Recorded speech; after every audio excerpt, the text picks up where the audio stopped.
I still can't believe the time the Sears pulled that wood up the trail. That was crazy. Me neither. Simple little old garden tractor really was impressive. It was.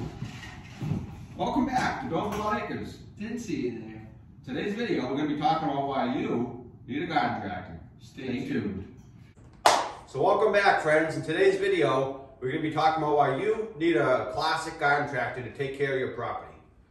So, as I've said in previous videos, we have 21 acres here, mostly consisting of woods. We do have a pretty good sized lawn. I would say about 1.5 acres of grass to mow.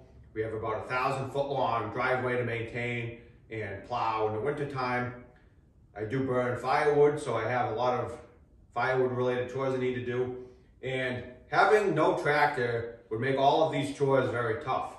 Now, you could get a compact tractor or a subcompact tractor, but buying a new one of those here in 2021, almost 2022, you're gonna spend a lot of money. You're gonna spend a minimum of 15 grand, realistically more like 20 to 25 grand plus.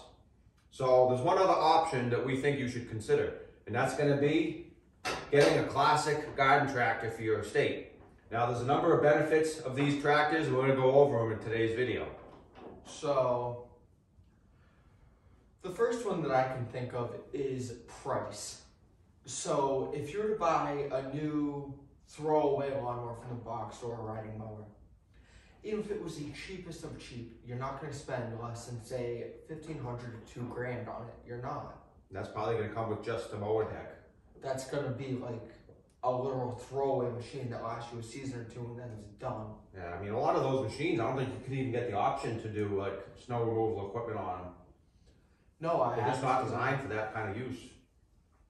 Yeah, I actually remember this one time, my old boss, Russell, he had this customer come in and he had this Husky. He'd used it for 2 seasons, had the engine go. My boss spent a ton of money, a ton of work just to put a new engine in it. Within like an hour or two of it getting a new engine, the transmission goes. It's crazy. But they really are built cheap. They're not built to last like the old ones. Yeah. And with something like these, now not so much with the PowerMax, the Sunstar, the 448, because they are bigger super GTs, so to speak, but for your average garden tractor, you're going to spend between, I'd say $500 and $1,000. And $1,000 for your average garden tractor to not be in nearly mint condition and have quite a few implements with it too. Yeah, I'm going to agree.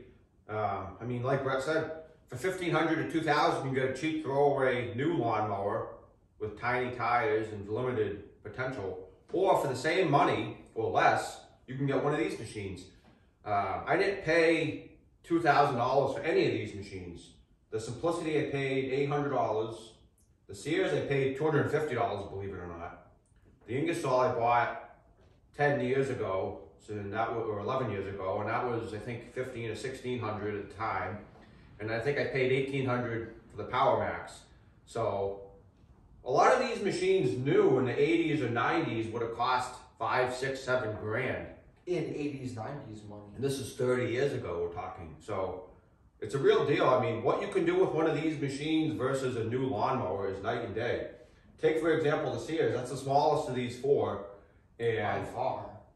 Me and Brett handled Storm Nemo in 2013, which was a 31-inch snowstorm here in Central Mass for us.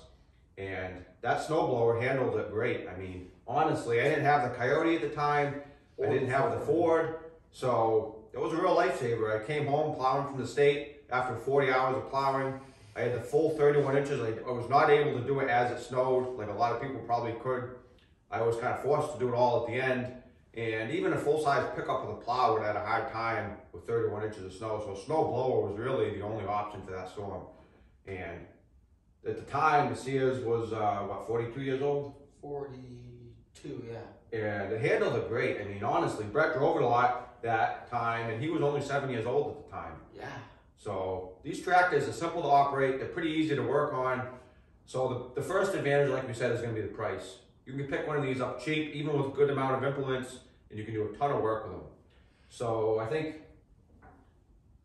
the second thing we're going to get into is capability. Now that's going to be year-round. These are year-round workhorses. And a lot of the advertisements from back then in the brochures showed you that in the pictures. They could easily do snow removal with either a blade or a snow thrower or a snow blower. The difference being snow thrower is usually a single stage and the snow blower is typically a 2-stage. So most of these old machines will have snow throwers. However, with the Graveleys, they are renowned for their snow blowers. But like, for example, the Simplicity Sunstar, you could actually get that with a single stage snow thrower or a 2-stage snow blower. And I actually was just looking at a snow blower for the Power Max. It's huge. It's 52-inch wide. It's a single stage, but it's a monster blower. I'm not sure if I'm going to get it or not. But so like we said, you can do snow removal in the winter. That's probably one of the biggest uses I use these tractors for. You can do, obviously, lawn mowing in the summertime. You can do garden planting and plowing in the spring. You can do aerating your lawn. You can do leaf cleanup in the fall. I mean, you can pull heavy trailers of firewood or mulch or dirt. I mean, there's a number of uses you can use these old tractors for. A lot of them, the bigger ones, come with 3-point hitches. They come with PTOs. So, I mean, they really design these tractors to have multiple uses and to keep the operator content year-round with chores in his or her property. Yes. So price, capability, convenience. That's another one. Yeah, I would say convenience. They're big tractors for garden tractors, especially like the Power Max, but they're going to take up a lot less room than my Coyote. My Coyote probably takes up the room of 2 to 3 of these tractors. So storage is much easier. They can fit in a lower space, a shorter space, a narrower space. And another thing is they're going to cost less to maintain. Changing the oil or fluid on one of these machines is going to be much cheaper than changing it on a big diesel tractor like my Coyote. Yes, like for instance, before we had started the channel, but before we had this big garage, we had a little lean-to that was 12 by 20 and was maybe 5 feet tall. Yeah, one side was like 5 foot, 5'6", and the other side was probably like 7 feet. But it was hard to work in there, it was hard to stand. That's why we ended up taking it down and making this new pallet garage that we're in today, which is much nicer, much easier to work in. So the point I'm making with that is all of these garden tractors fit in that. Yeah. So the height is really going to be a big thing with them. They're a lot easier to get onto and off of than the bigger machines. Yeah, I mean, I've owned, I'm going to say around 14 to 16 of these classic garden tractors over the years, not all at once, but I think the most I've owned at once was maybe 7 or 8. At this time, I have these 4, and then the Coyote and the Ford, which I think is a good manageable number. I don't plan on getting any more at this time, but you never know what the future will hold. So I think the last thing we're going to touch on is the durability and toughness. These were built to last. I mean, like we said, the Sears is in 1971. This tractor is 50 years old. The Singersall is 1986. This tractor is, what, almost 36 years old, 35 years old. So this Simplicity is about 1979, 1980. The Sunstar is 1991. So the Sunstar is the newest tractor, and that's still 30 years old. But if you look at the rear ends of these tractors, they are built tough. A lot of the old garden tractors were built with spare parts from full-size farm tractors, and a lot of them are built with car parts and truck parts, like the Power Kings.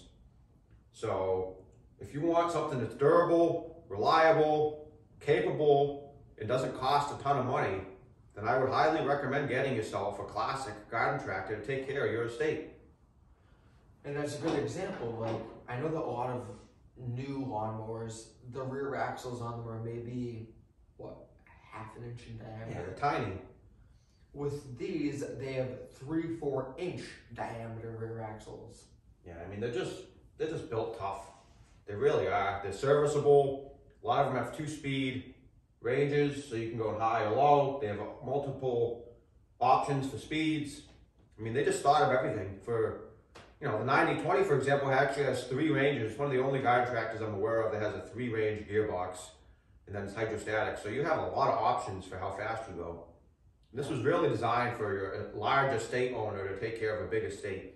I mean, this thing has a 60-inch deck. It gobbles up grass like a goblin. It's crazy. It really is. You can also get a 60-inch deck for the 448 and for the Simplicity Sunstar. I mean, you can eat, like I said, it's options almost limitless. Another thing I want to touch on is ease of working on. Now, a lot of these tractors were made before, you know, computers and electronics really became more popular. So working on them is much simpler. You need more basic tools. You don't need all these fancy diagnostic tools to work on them or any of that. You probably could work on them yourself. You don't have to bring them into the deal like you do a lot of the newer machines. They don't have all kinds of new, tier 4 requirements as far as emissions. So they really are nice machines, and we hope you consider getting one. Yes, we do. Thanks for watching today's video. We will see you guys In the next one. next time.